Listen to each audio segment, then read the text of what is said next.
There is a place in America that the government pretends doesn't exist. No zip code, no police, no electricity, no laws, and yet, right now, as you watch this, thousands of people are living there, choosing it, not because they have to, because they refuse to leave.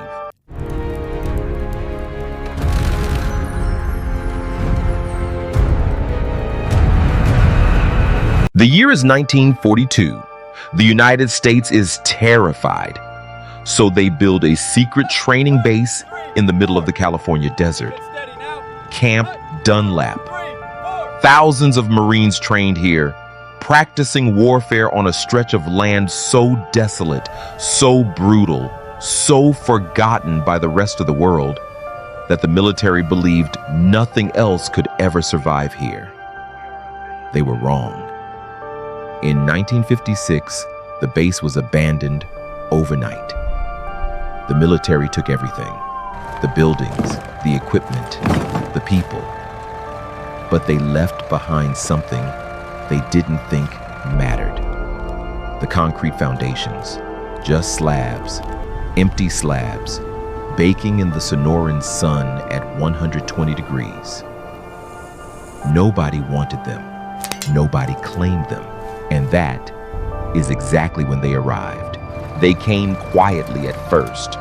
Drifters, artists, veterans, runaways, people who had looked at the American dream, the mortgage, the traffic, the 9-to-5, and said, no. They parked their vehicles on the old military slabs, and they stayed. No lease, no landlord, no eviction notice coming. Because here's the thing, almost nobody knows. Slab City sits on land technically owned by the state of California. And the state, for decades, has done absolutely nothing. No development plan, no park rangers, no law enforcement presence. It is a 640-acre legal gray zone hiding in plain sight, just 4 miles from the Salton Sea. And the longer the state ignored it, the stranger it became. Today, Slab City has a library built entirely from donated books left in the desert. It has a stage called The Range, where live music plays every Saturday night under the stars, in the middle of nowhere. It has a hot spring, a towering art installation painted by one man over 28 years using 100,000 gallons of paint. But here's what the travel blogs won't tell you. Slab City also has no sewage system, no trash collection, no emergency services.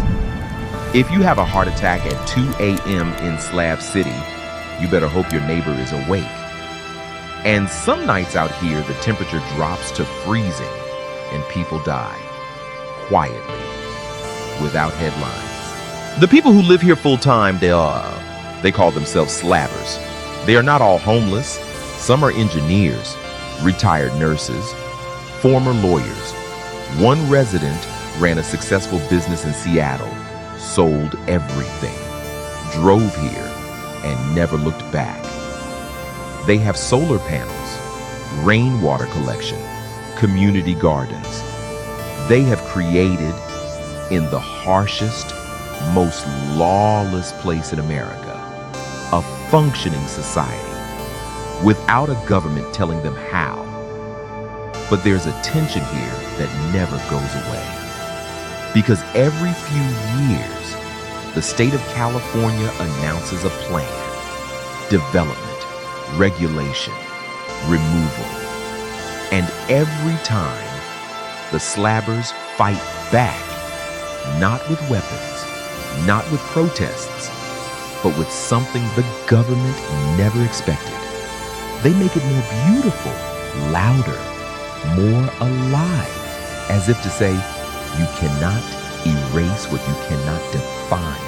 Every night in Slab City when the desert goes dark and there are no streetlights, no neon signs, no algorithm telling you what to want, the Milky Way appears, fully, all of it. And somewhere in the distance, you can hear it. That guitar, that fire, that choice. We spend our whole lives building walls, fences, mortgages, schedules, calling it freedom. And then there's this place, 640 acres of cracked concrete and desert wind, where people looked at everything modern life had to offer and chose this instead. Maybe they're the crazy ones. Or maybe they found something the rest of us are still looking for.